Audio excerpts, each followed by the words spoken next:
আসসালামু আলাইকুম। দুপুরের শীর্ষ সংবাদে স্বাগত জানাচ্ছি আমি সুমনা সুমা। বর্তমান সরকার শিক্ষাকে শ্রেষ্ঠ বিনিয়োগ হিসেবে বিবেচনা করে প্রধানমন্ত্রী। সংসদে সংরক্ষিত নারী আসনে নির্বাচনের তফসিল ঘোষণা। জাতিসংঘে প্রধানমন্ত্রীর আবেদন, এলডিসি উত্তরণে ৩ বছর সময় চায় বাংলাদেশ। জনগণের নিরাপত্তা নিশ্চিত করাই পুলিশের প্রথম দায়িত্ব, আইজিপি। ৩ দিনে লক্ষ্যমাত্রায় ১৯% শিশুকে হামের টিকা দিয়েছে সরকার। রাজশাহীতে সনদ জালিয়াতি চক্রের ২ সদস্য গ্রেপ্তার। সবার আগে তামিমকে অভিনন্দন জানালেন ভারতীয় বোর্ডের সহসভাপতি। সন্ধ্যার মধ্যে যেসব জেলায় ৬০ কিলোমিটার বেগে ঝড়ের শঙ্কা। রামেকে হামের প্রাদুর্ভাব, ২৪ ঘন্টায় আরো ৩ জনের মৃত্যু। পাটগ্রাম সীমান্তে বিএসএফ এর গুলিতে বাংলাদেশি নিহত। আমাদের হাত ট্রিগারের উপরেই রয়েছে, ইরানের সুপ্রিম সিকিউরিটি কাউন্সিল। যুদ্ধবিরতির ১০ প্রস্তাবের একটি মানবে না ইসরায়েল। হরমুজ প্রণালী ব্যবহারের জন্য টোল নেবে ২ দেশ। শুনছিলেন শিরোনাম, এবার বিস্তারিত। বর্তমান সরকার শিক্ষাকে জাতির শ্রেষ্ঠ বিনিয়োগ হিসেবে বিবেচনা করে।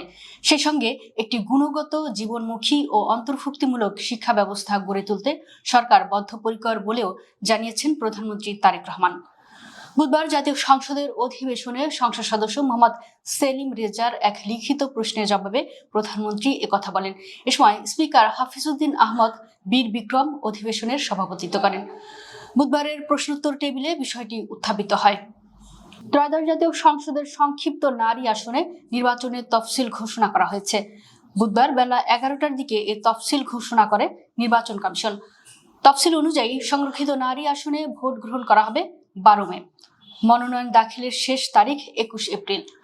মনোনয়নপত্র বাছাই ২২ ও ২৩ এপ্রিল। প্রার্থিতা প্রত্যাহারের শেষ তারিখ ২৯ এপ্রিল। প্রতীক বরাদ্দ ৩০ এপ্রিল। এই নির্বাচনে বিএনপি জোট ৩৬টা আসন পাবে, জামাত জোট ১৩টা, আর স্বতন্ত্র প্রার্থীরা পাবেন ১টি আসন। গত ১২ ফেব্রুয়ারি ত্রয়োদশ জাতীয় সংসদের ৩০০টি আসনের মধ্যে ২৯৯ আসনে ভোট হয়। শেরপুর ৩ আসনে একজন বৈধ প্রার্থী মারা যাওয়ায় ভোট স্থগিত থাকে।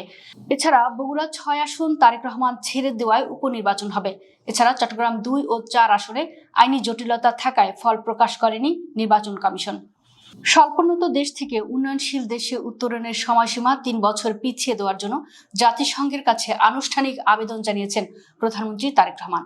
এ লক্ষ্যে তিনি জাতিসংঘের মহাসচিব অ্যান্তনিও গুতেরেসের কাছে চিঠি পাঠিয়েছেন। বিষয়টি ইতোমধ্যে জাতিসংঘের সংশ্লিষ্ট প্রক্রিয়ায় বিবেচনাধীন রয়েছে।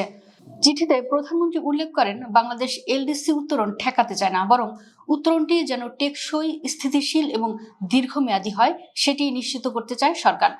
তিনি সতর্ক করে বলেন, বর্তমান বৈশ্বিক ও অভ্যন্তরীণ অর্থনৈতিক বাস্তবতায় তড়িঘড়ি উত্তরণ দেশের অর্থনীতির জন্য ঝুঁকিপূর্ণ হতে পারে। বাংলাদেশ পুলিশের মহাপরিদর্শক মোহাম্মদ আলী হোসেন ফকির বলেছেন, একজন পুলিশ সদস্যের প্রথম ও প্রধান দায়িত্ব হচ্ছে জনগণের নিরাপত্তা নিশ্চিত করা, আইনশৃঙ্খলা রক্ষা করা এবং ন্যায় বিচার প্রতিষ্ঠায় নিরলসভাবে কাজ করা। সেভাবেই পুলিশ বাহিনীর সবাইকে কাজ করতে হবে। বুধবার রাজশাহীর চারঘাট উপজেলার সারদায় বাংলাদেশ পুলিশ একাডেমিতে ৪১তম ক্যাডেট ব্যাচের শিক্ষানবিশ সাব ইন্সপেক্টরদের মৌখিক প্রশিক্ষণ সমাপনী কুচকাওয়াজ অনুষ্ঠানে প্রধান অতিথির বক্তব্যে তিনি এসব কথা বলেন। দেশব্যাপী হামের প্রাদুর্ভাব বৃদ্ধি পাওয়ায় সরকার গত ৫ এপ্রিল থেকে ঝুঁকিপূর্ণ ১৮ জেলার ৩০ উপজেলায় হামের বিশেষ টিকাদান কর্মসূচি শুরু করেছে। এ কর্মসূচিতে গত ৩ দিনে ২,২৮,৪১৫ জন, যা লক্ষ্যমাত্রার ১৯% শিশুকে টিকা দিয়েছে সরকার। বুধবার স্বাস্থ্য অধিদপ্তর থেকে এ তথ্য জানা গেছে। প্রাপ্ত তথ্য বিশ্লেষণে দেখা যায়, আগামী ২২ এপ্রিল পর্যন্ত ৬ বিভাগের ৩০ জেলায় ১২,০৩,২৬৭ জন শিশুকে টিকা দেওয়ার লক্ষ্যমাত্রা নির্ধারণ করেছে সরকার। এর মধ্যে গত ৩ দিনে ২,৮৮,৪১৫ জন শিশুকে টিকা দেওয়া হয়েছে, যার মাধ্যমে লক্ষ্যমাত্রার ১৯% শিশুদের টিকা কার্যক্রম সম্পন্ন করা হয়েছে। এর মধ্যে ৭ এপ্রিল ৮৭,০১১ জন শিশু টিকা গ্রহণ করেছে। রাজশাহীতে অভিযান চালিয়ে সনদ ও নম্বরপত্র জালিয়াতি চক্রের 2 সদস্যকে গ্রেপ্তার করেছে র্যাব। এ সময় তাদের কাছ থেকে জালিয়াতির কাজে ব্যবহৃত বিভিন্ন ইলেকট্রনিক ডিভাইস ও বিপুল পরিমাণ সরঞ্জাম উদ্ধার করা হয়েছে। র্যাব 5-এর রাজশাহী সদর কোম্পানির একটি দল মঙ্গলবার রাত 11:15টার দিকে নগরের কুমারপাড়া এলাকায় অভিযান চালিয়ে তাদের গ্রেপ্তার করে। গ্রেপ্তার দুজন হলেন নগরের বোয়ালিয়া থানা এলাকার বাসিন্দা অভিজিৎ মণ্ডল ও রায়হান আউয়াল। বুধবার সকালে র্যাব 5-এর পাঠানো এক বিজ্ঞপ্তিতে এ তথ্য জানানো হয়। নির্বাচিত হওয়ার মাত্র 6 মাসের মাথায় আমিনুল ইসলাম বুলবুলের নেতৃত্বাধীন বাংলাদেশ ক্রিকেট বোর্ডের কমিটি ভেঙে দিয়েছে জাতীয় ক্রীড়া পরিষদ। এরপর তামিম ইকবালকে অধিনায়ক করে 11 সদস্যের অ্যাডহক কমিটি গঠন করা হয়েছে।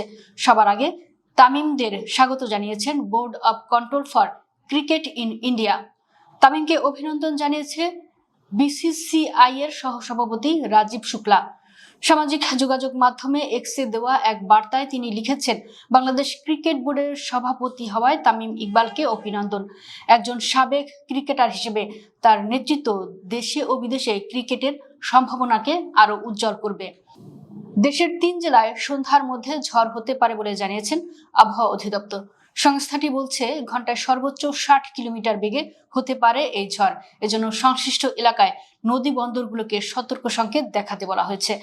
এতে বলা হয়েছে আজ খুলনা, বরিশাল ও পটুয়াখালী অঞ্চলের উপর দিয়ে পশ্চিম উত্তর পশ্চিম দিক থেকে ঘন্টায় 45 থেকে 60 কিলোমিটার বেগে অস্থায়ীভাবে দমকা অথবা ঝোড়ো হাওয়া সহ বৃষ্টি অথবা বজ্রবৃষ্টি হতে পারে। এসব এলাকার নদী বন্দরগুলোকে 1 নম্বর সতর্ক সংকেত দেখাতে বলা হয়েছে। রাজশাহীতে হাম রোগীর সংখ্যা ক্রমেই বাড়ছে।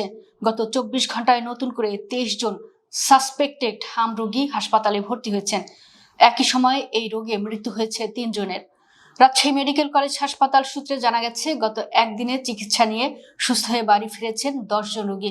বর্তমানে হাসপাতালে সাসপেক্টেড হাম নিয়ে চিকিৎসাধীন রয়েছেন 133 জন। হাসপাতালটির তথ্য অনুযায়ী এখন পর্যন্ত মোট 452 জন সাসপেক্টেড হাম রোগী ভর্তি হয়েছেন। এর মধ্যে মোট মৃত্যু হয়েছে 46 জনের।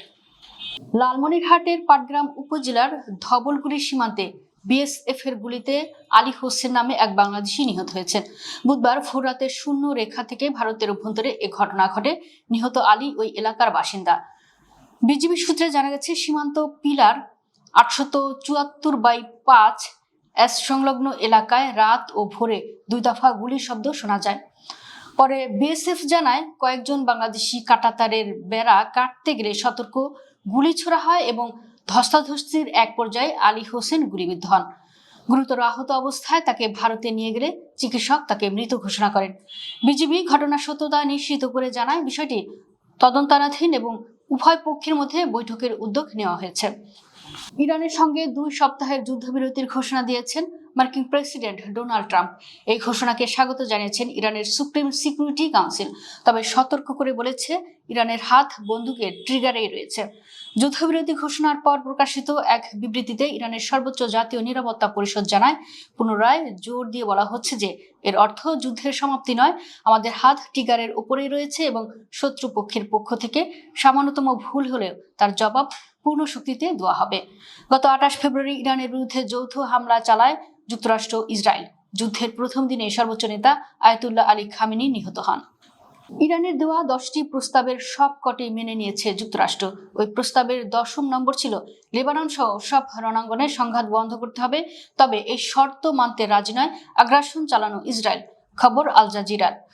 বুধবার দখলদার দেশটির প্রধানমন্ত্রীর কার্যালয় থেকে জানানো হয়েছে ইরানের বিরুদ্ধে হামলা সাময়িকভাবে স্থগিত করার সিদ্ধান্তকে সমর্থন করছে তেল আবিব। তবে এই 2 সপ্তাহের যুদ্ধবিরতি লেবাননের ক্ষেত্রে প্রযোজ্য হবে না, অর্থাৎ ইসরায়েল সেখানে অভিযান চালাতে পারে। 2 সপ্তাহের যুদ্ধবিরতি চুক্তির অংশ হিসেবে হরমুজ প্রণালী দিয়ে যাতায়াতকারী জাহাজের কাছ থেকে ফি আদায়ের অনুমতি পাবে ইরান ও ওমান। পাকিস্তানের মধ্যস্থতায় হওয়া এ চুক্তির তথ্য বার্তা সংস্থা এফপির বরাতে জানিয়েছে আল জাজিরা। এপির প্রতিবেদনে এক আঞ্চলিক কর্মকর্তার বরাত দিয়ে বলা হয়, ইরান এই ফি থেকে প্রাপ্ত অর্থ পুনর্গঠন কাজে ব্যয় করবে, তবে ওমান কিভাবে এই অর্থ ব্যয় করবে তা তাৎক্ষণিকভাবে স্পষ্ট হয়নি। নাম প্রকাশ না করার শর্তে ওই কর্মকর্তা জানান তিনি সরাসরি আলোচনায় যুক্ত ছিলেন, তবে অভ্যন্তরীণ আলোচনার বিষয়ে কথা বলার অনুমতি না থাকায় পরিচয় গোপন রাখার অনুরোধ জানান তিনি।